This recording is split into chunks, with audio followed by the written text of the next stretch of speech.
defensa. Muchas gracias. Muy bien, pues muchas gracias a los dos ministros y ahora empezamos con la ronda de preguntas.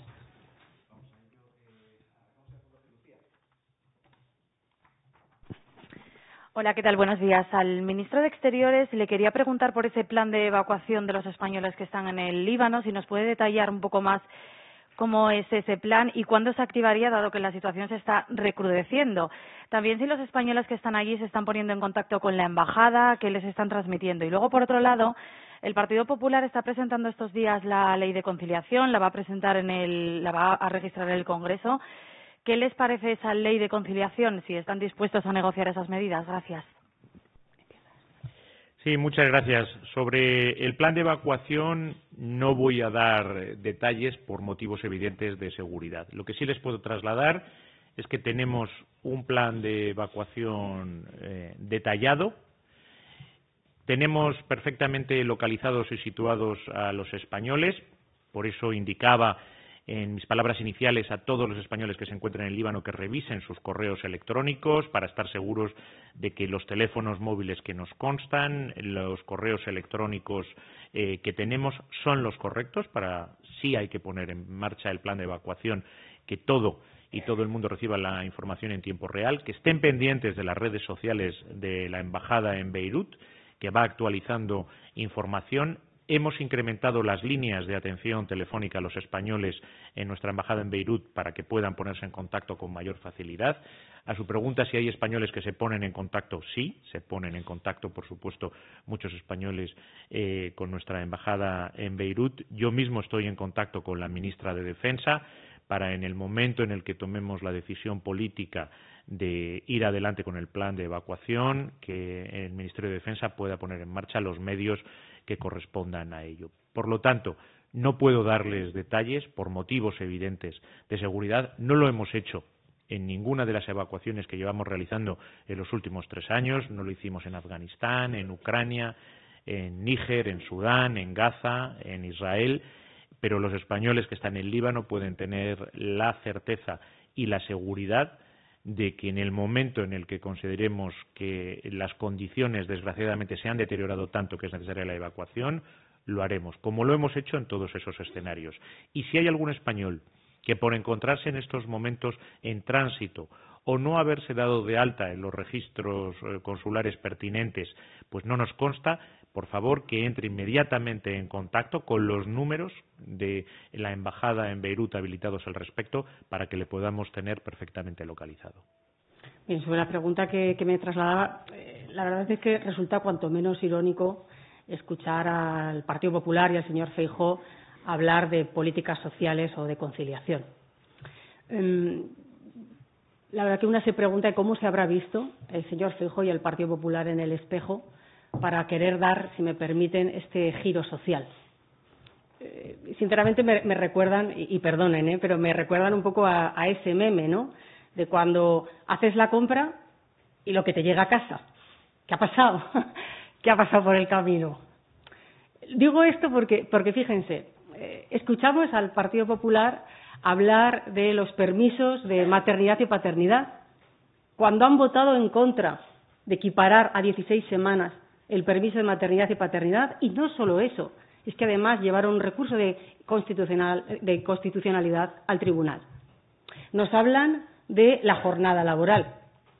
Y fíjese, la propuesta que plantean es concretamente concentrarla en 4 días. O nos hablan de educación y gratuidad.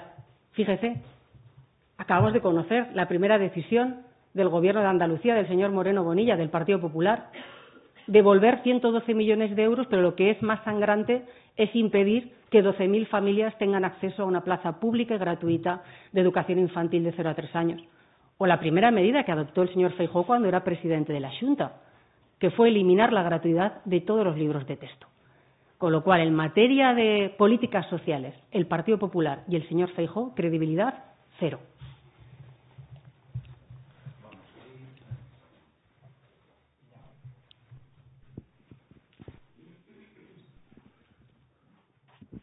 ¿Qué tal? Buenos días.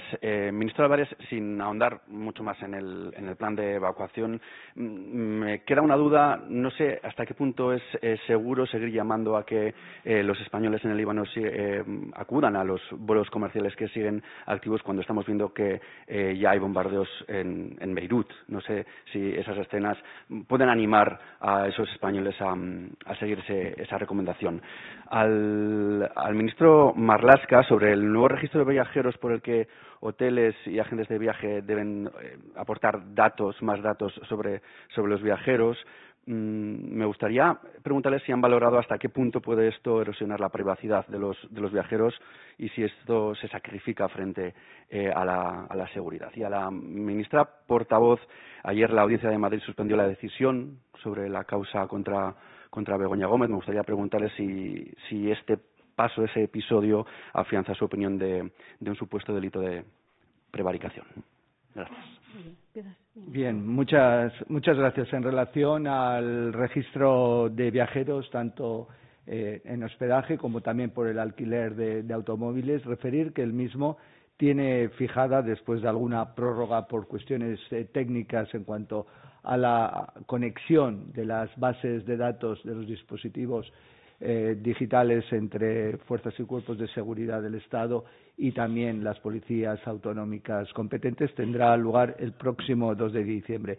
Pero haciendo referencia, Iñaki, a su pregunta, indicar que es consecuencia del reglamento, el Real Decreto de 2021, que perfectamente estudió y valoró y tuvo en consideración todos los intereses, evidentemente, en litigio, por decirlo de alguna forma simple, y fundamentalmente el derecho a la intimidad, el derecho a la privacidad, pero también la necesidad de proteger la seguridad del conjunto de los ciudadanos. Buena prueba de ello es que ese Real Decreto pasó todos los informes pertinentes, el reglamento como el Consejo de Estado, donde no se hizo ninguna observación, y a mayores diré que no ha sido objeto de impugnación.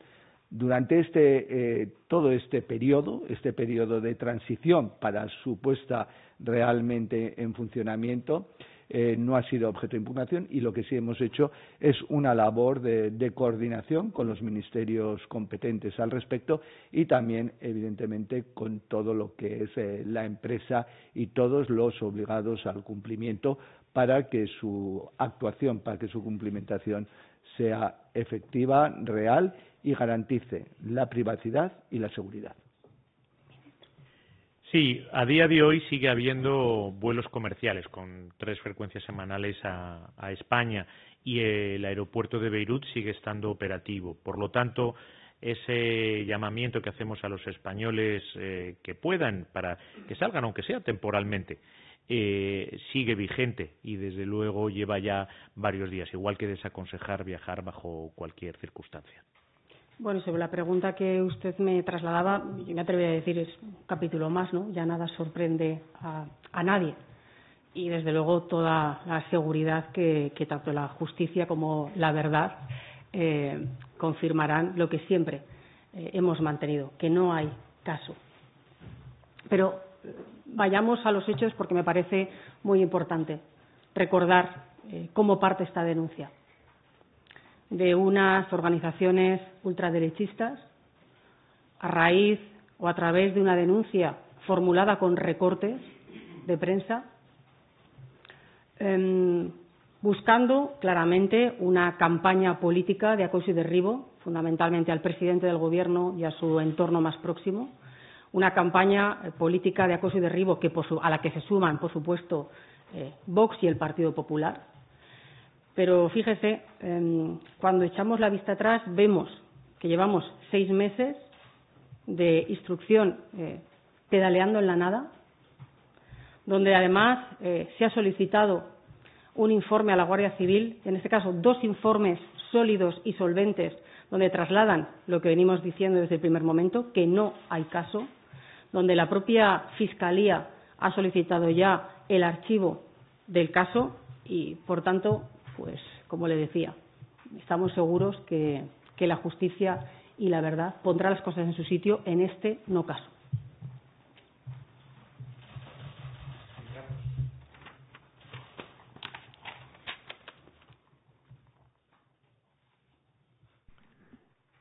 Sí, ministro, además del plan de evacuación del que no puede dar detalles, yo le quería preguntar qué pasa con los cascos azules, no solo españoles, sino que si se plantean realmente que tiene utilidad todavía tener cascos azules en un país que está siendo invadido y con otro país que no está cumpliendo las resoluciones de la ONU, y qué más pasos se plantea dar a España diplomáticos frente a esta decisión de Israel de incumplir con las resoluciones de la ONU, y qué posibilidades de éxito tienen cuando hasta el presidente Biden ha hablado de medida de justicia con respecto al bombardeo sobre el líder de Hezbollah.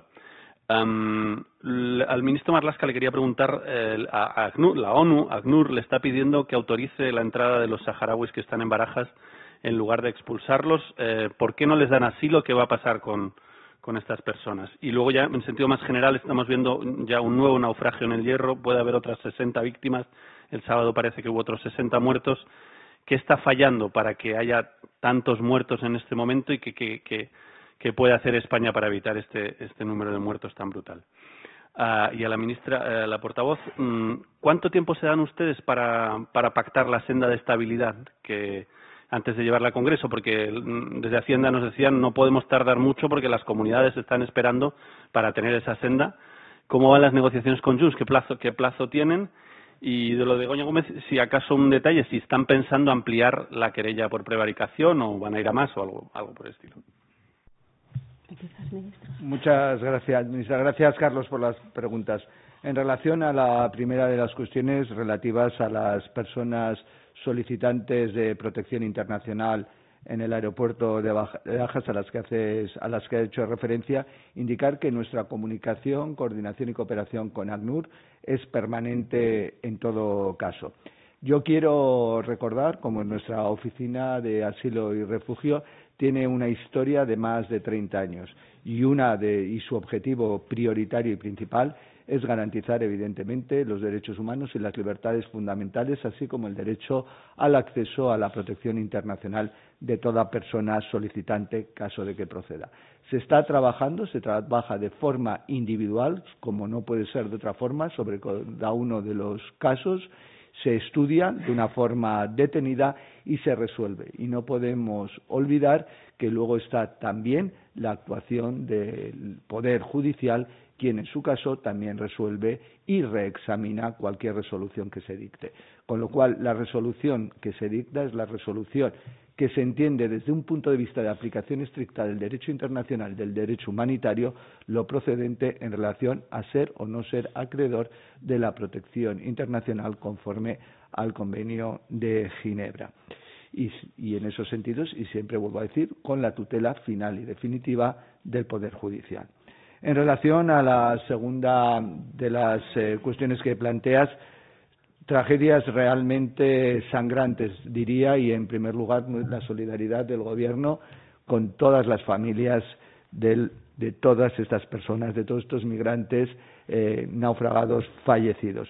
En ese sentido, ¿qué es lo que falla o qué es lo que se está haciendo? La política de migración, como siempre he dicho, es una política global y que debe adoptar medidas de carácter multidisciplinar y variado. En lo que se hace referencia a la zona atlántica, la ruta atlántica, sabemos y conocemos que es la más peligrosa por distintas razones para los migrantes irregulares. Importante en este sentido lo que también está haciendo España con la colaboración y cooperación con los países de origen y tránsito, luchar contra las mafias, luchar contra las redes que trafican con estos seres humanos y que les ponen en riesgo vital importante abusando de su vulnerabilidad. Trabajando in situ en esos países de origen y tránsito, conseguimos desarticular estas absolutas mafias. Conseguimos, en ese sentido, evitar o prevenir la salida del 40% de esas, vuelvo a reiterar, salidas irregulares, que eso es salvar vidas. Y evidentemente también hacemos la labor de salvamento con los equipos necesarios, y quiero reconocer el trabajo de salvamento marítimo, de Guardia Civil, de Policía Nacional, de Cruz Roja, también cumpliendo evidentemente, como no puede ser de otra forma, los derechos que nos corresponden. Sí, muchas gracias. Los cascos azules bajo bandera de Naciones Unidas, la FINUL, realiza una labor fundamental para la aplicación de la resolución 1701 y para el mantenimiento de la paz. Es una fuerza de interposición que hoy más que nunca tiene vigencia en su mandato. Tiene un mandato que viene establecido por Naciones Unidas y que no puede evidentemente desbordar. Pero hay muchas cosas que podemos hacer. Yo ayer en la reunión extraordinaria de ministros de Asuntos Exteriores de la Unión Europea lo puse encima de la mesa. España desde luego lo va a hacer. Ayer yo solicité que la Unión Europea también lo hiciera. Es necesario que el Consejo de Seguridad de Naciones Unidas se reúna de urgencia. Al fin y al cabo, la FINUL es una fuerza de interposición bajo bandera de las Naciones Unidas y el Consejo de Seguridad es el órgano que tiene, por la Carta de las Naciones Unidas, tiene como misión fundamental velar por la paz y la seguridad en el mundo. Y este es un caso muy, muy claro. La FINUL está por una resolución de Naciones Unidas, la 1701, que debe de aplicarse íntegramente y que, por lo tanto, para cumplirla íntegramente quiere decir que las fuerzas de Israel deben desplazarse al otro lado de la línea de demarcación azul y las fuerzas armadas libanesas tienen que desplegarse íntegramente en el sur, porque evidentemente nosotros rechazamos, por supuesto, el lanzamiento de cohetes y los ataques terroristas de Hezbollah hacia Israel. La 1701 tiene todos los elementos para llevar a una desescalada y la paz. Y para eso también tenemos que poder reforzar a las Fuerzas Armadas libanesas, para que ocupen ese espacio en el sur de Líbano y garanticen la integridad territorial y la soberanía de Líbano y, por tanto, también la seguridad de Israel. No tenemos que olvidarnos de que Líbano es un Estado soberano y en estos momentos vemos bombardeos masivos e indiscriminados. Y, finalmente, todos sabemos cómo y cuál es la solución definitiva para Oriente Medio. Por eso España está trabajando para conseguir una conferencia internacional de paz que implemente la solución de dos estados, que exista un Estado de Palestina que conviva en paz y seguridad y se garanticen mutuamente la paz, la seguridad, la prosperidad israelíes y palestinos en dos estados y que eso lleve a la normalización de la relación de todos los países árabes con Israel. Y a muy corto plazo, evidentemente, tenemos que prestar ayuda humanitaria y ayuda médica de emergencia para los miles de heridos que hay ya en estos momentos en Líbano y ese millón de desplazados que ya se están produciendo. Sobre su segunda pregunta, creo que he sido muy clara respecto a este asunto y sobre el episodio de ayer, y entenderán que tampoco entre en estrategias procesales. Sobre la primera pregunta, pues desde luego nosotros no nos marcamos un plazo en concreto. Lo que sí que, en fin, el objetivo con el que estamos trabajando es explorar al máximo todas las posibilidades del diálogo, dar una oportunidad al diálogo y al acuerdo. Especialmente y sobre todo porque el objetivo bien merece la pena. Porque estamos hablando de más de 12.000 millones de euros destinados a las comunidades autónomas y a los ayuntamientos. Fíjense, solamente para que se hagan ustedes una idea. Con esos 12.000 millones de euros es prácticamente el presupuesto y la inversión de todas las comunidades autónomas en materia de vivienda durante 6 años. El presupuesto en materia de vivienda de las comunidades autónomas en 6 años. O con estos 12.000 millones de euros se podría atender a más de 5,5 millones de personas en atención primaria.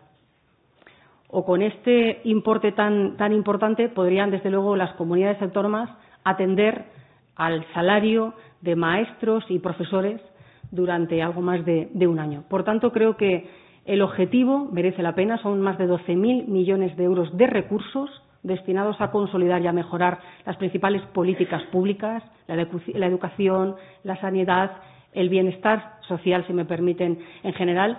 Y, por tanto, nosotros vamos a estirar al máximo, lógicamente, ese diálogo para poder conseguir un acuerdo con aquellas fuerzas políticas, desde luego, que quieran llevar adelante la aprobación de esta senda. Y, en este caso, aquí también sería, desde luego, sería deseable que el Partido Popular se comportara como un partido de Estado. Digo porque los primeros beneficiarios de esos 12.000 millones de euros son los ciudadanos. Pero esos ciudadanos, lógicamente, están regidos por ayuntamientos y por comunidades autónomas en las que gobierna el Partido Popular. El Partido Popular, en la Comisión de Política Fiscal y Financiera, en el Consejo de Política Fiscal y Financiera, se abstuvo porque saben lo que significa esos 12.000 millones de euros de recursos más y, sin embargo, votaron en contra en el Congreso de los Diputados. Casa de una manera muy difícil, por no decir imposible, que reclamen una mayor financiación autonómica y, sin embargo, se opongan y voten contrariamente a que las comunidades autónomas, también sus comunidades autónomas, perciban esos 12.000 millones de euros. Con lo cual, nosotros, desde luego, sí que les puedo decir que vamos a trabajar al máximo para dar esa oportunidad al diálogo y conseguir ese acuerdo.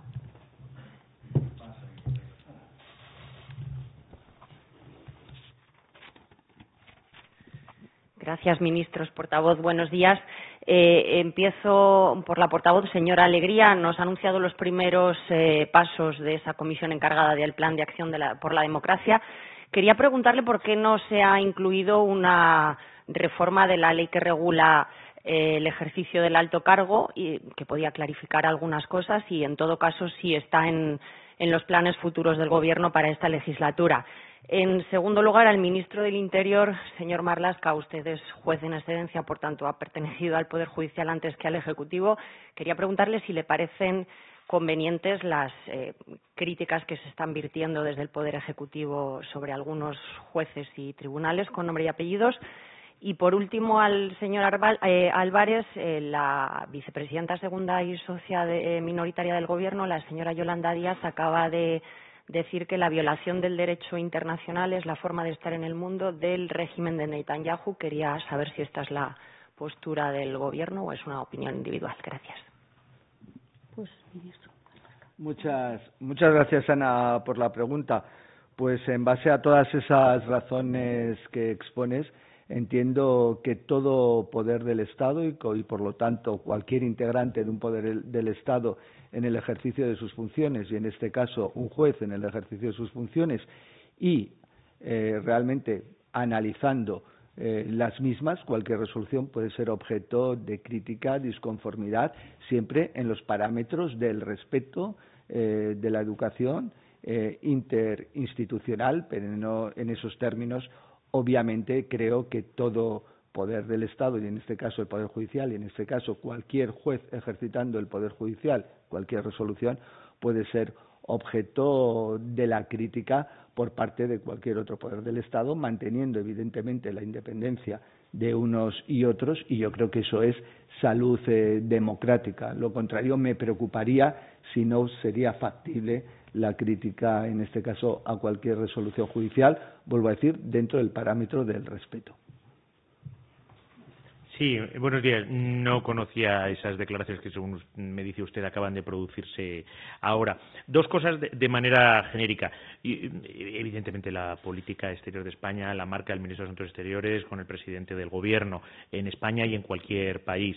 Y todo el Gobierno, y yo lo he podido constatar una vez más hoy en el Consejo de Ministros, en la presentación de este informe, todo el Gobierno está unido en los mismos objetivos: conseguir la paz en Oriente Medio, conseguir la aplicación de la solución de dos Estados que traiga paz y estabilidad a todos los pueblos de Oriente Medio, el respeto del derecho internacional, el respeto del derecho internacional humanitario para la protección de todos los civiles en todo Oriente Medio. La situación es una situación de extrema gravedad en estos momentos en Líbano. Lo que veníamos señalando desde hace muchos meses se está produciendo. Tenemos una situación de catástrofe humanitaria en Gaza. Tenemos una situación de violencia creciente en Cisjordania y tenemos una extensión de un conflicto a un Estado soberano, y lo quiero subrayar, como es Líbano, la extensión de la guerra a un Estado soberano como es Líbano, que da ya una dimensión regional al conflicto. Por lo tanto, todos debemos de unir fuerzas para lo que está el Gobierno, unido como una piña: conseguir la paz, conseguir la estabilidad definitiva, conseguir que esta vez sea la última vez que vemos en Oriente Medio este nivel de violencia, porque desde luego no nos vamos a resignar. Y yo, como ministro de Asuntos Exteriores de España, no me resignaré nunca a que la guerra tenga que ser de manera ineluctable la forma natural de relacionarse entre los pueblos de Oriente Medio. Y efectivamente, como me preguntaba, esta mañana se ha constituido esta comisión interministerial para poder desarrollar el plan que le presentaron los ministros, el ministro Bolaños y también el ministro Urtasun, para poder desarrollar estas 31 medidas hasta el año 2027 pero el objetivo tiene el plan, si me permiten, tiene un objetivo claro, que es mejorar la calidad democrática y, por tanto, la transparencia. Y ahí, desde luego, entramos todos.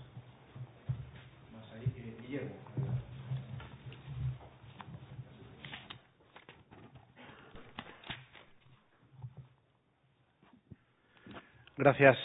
Al ministro de Exteriores, sobre la situación en Oriente Medio, me gustaría insistir. Estamos escuchándolo a usted esta mañana y ayer al propio presidente del Gobierno apelar a la responsabilidad de la comunidad internacional. Pedro Sánchez dijo que llegaba el momento de no callar ni un minuto más.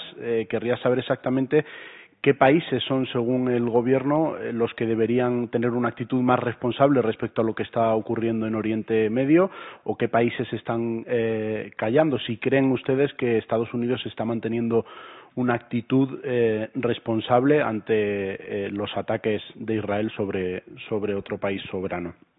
En segundo lugar, al ministro del Interior o a la ministra portavoz, sobre los episodios que hemos visto este fin de semana en el Metropolitano, saber si más allá de la reacción a estos casos que hemos visto este fin de semana, si el Gobierno está en contacto con los clubes o se va a plantear alguna medida para evitar estos episodios cada vez más recurrentes, episodios racistas o violentos en los campos de fútbol, si ha habido contactos con los clubes para abordar esto. Y, en último lugar, sobre la subida del IVA de los alimentos básicos que entra en vigor a partir de hoy, y sobre el fin de las medidas en general para contener la inflación. El PP está criticando esa subida del IVA, a pesar, dicen, de que los ciudadanos no han recuperado su poder adquisitivo, saber una reacción a esas palabras de Feijóo. Y ayer el ministro Puente en la SER dijo que él era partidario de acabar con los descuentos en el transporte público, pero decía que no era su competencia. Saber cuál es la posición del Gobierno, si lo que podemos esperar en los próximos meses es que se pongan fin a esos descuentos. Gracias. Sí, muchas gracias. Desde luego, España lleva ya muchos meses alzando su voz y lo va a seguir haciendo, y pidiendo a todos aquellos que pueden influir directa o indirectamente sobre la paz en Oriente Medio responsabilidad y contención. España lo hace liderando la posición europea en favor del reconocimiento de Palestina. España lo hace poniendo encima de la mesa la conferencia internacional que debe de implementar la solución de dos Estados y que fue avalada ya hace mucho tiempo por el Consejo Europeo. Lo hacemos también trabajando activamente con todos los actores regionales, con el Grupo de Contacto Árabo-Islámico en primer lugar. Hace muy pocos días se reunía con nosotros en Madrid. Aquí tuvimos una reunión ministerial, europeos y Grupo de Contacto Árabe-Islámico. Ayer mismo hablaba con mi colega de Jordania.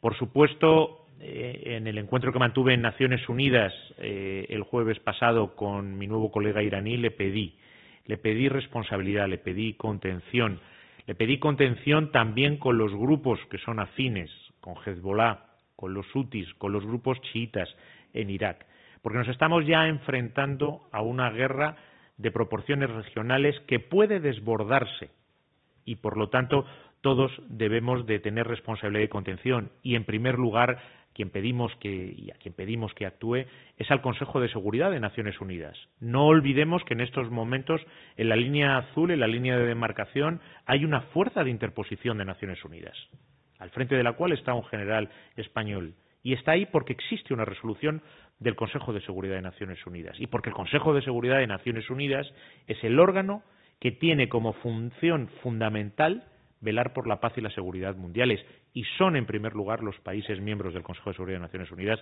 los países responsables de ese mantenimiento. Por lo tanto, España, su diplomacia, su política exterior va a seguir, como lleva meses haciéndolo, totalmente activa en el seno de la Unión Europea. Ayer lo hacíamos a nivel de ministros de Asuntos Exteriores de la Unión Europea, como conjuntamente con el Grupo de Contacto Árabo-Islámico, como en el seno de Naciones Unidas y, por supuesto, con todos los actores regionales principales. Bueno, si me permiten, sobre los hechos que se vivieron en el Estadio Metropolitano el pasado domingo, lo primero que me van a permitir es que, en nombre del Gobierno, expresemos nuestra rotunda condena a los hechos violentos que vimos y que vivimos, sobre todo porque lo que toda la ciudadanía pudo ver el pasado domingo son hechos que son absolutamente contrarios a los valores que defiende el deporte. Por tanto, sí que les puedo adelantar que la sanción que se va a proponer va a ser una sanción contundente y severa. Y, de hecho, ayer mismo la Comisión Permanente contra la Violencia en el Deporte se reunió para abordar esta cuestión y, lógicamente, la sanción que les trasladaba anteriormente. Y en esta reunión está la propia Federación de Fútbol, el Consejo Superior de Deportes, el Ministerio del Interior, con Guardia Civil, con Policía Nacional. Y, evidentemente, evitar que estos hechos sucedan. Es necesario para ello también una implicación, lógicamente, de las federaciones y de los clubes, porque claramente los hechos vividos el pasado domingo atacan directamente la magnífica imagen que tenemos del fútbol español y, por supuesto, también de sus aficiones. Y, por tanto, lo que sí que les puedo adelantar es que va a haber una respuesta absolutamente contundente, una vez que se pueda trasladar y conocer los detalles que nos dé las fuerzas y cuerpos de seguridad del Estado, porque la respuesta, como les decía anteriormente, va a ser absolutamente contundente y severa. Y sí, lo llevamos ya trabajando desde el primer momento, pero aquí, gracias a su pregunta, me permite que traslade una vez más esa colaboración necesaria tanto con los clubes como con la Liga, como con las propias federaciones, porque la violencia en los estadios tiene que ser perseguida hasta su absoluta erradicación. Así que vamos a seguir trabajando en esta línea. Y luego me preguntaba usted sobre las medidas de la reducción del IVA. Mire, fíjese, desde el primer momento el Gobierno de España ha estado y va a seguir estando al lado de la gente, adoptando medidas, sobre todo para aplacar las consecuencias de la crisis y fundamentalmente de la crisis provocada por la guerra de Ucrania y también por Oriente Medio. Concretamente, hemos movilizado, para atenuar esos efectos, hemos movilizado más de 40.000 millones de euros, que nos han permitido, como les digo, por un lado, proteger a la ciudadanía, pero además es que las medidas que hemos adoptado han ido en la buena dirección. De hecho, la semana pasada conocíamos el último dato del INE, con esa reducción de 8 décimas de la inflación, situándose a un 1,5%, que es la más baja de los últimos 3 años y medio. Recuerdo que hemos estado en cifras superiores al 10%. Por tanto, ¿qué les puedo decir? Que vamos a seguir donde estamos desde el primer momento, al lado de la gente, adoptando las medidas que sean necesarias. Ahora bien, escuchar al Partido Popular y al señor Feijóo hablar del IVA, miren, yo cuando escucho al señor Feijóo hablar de este tema, sinceramente me hago esta pregunta de que ya no sé si es insolvencia o mala fe. Porque el Partido Popular y el señor Feijóo son los menos indicados para hablar del IVA. Y lo digo porque cuando el Partido Popular ha gobernado en España, en este país, se han adoptado las mayores subidas del IVA y además sin piedad. Fíjese, ustedes lo recordarán, pero para los ciudadanos que nos estén viendo, cuando el Partido Popular gobernó los 7 años que gobernó en España, subió el IVA del 18 al 21% en electricidad, en gas, en ropa, en automóviles, en cosmético, en electrodomésticos. Subió del 8% al 10% el agua, la carne, el pescado, las conservas, los taxis, los billetes de tren, los billetes de avión, la hostelería, la vivienda, y subió del 8% al 21% las peluquerías, el cine o los servicios funerarios. Creo que está todo dicho.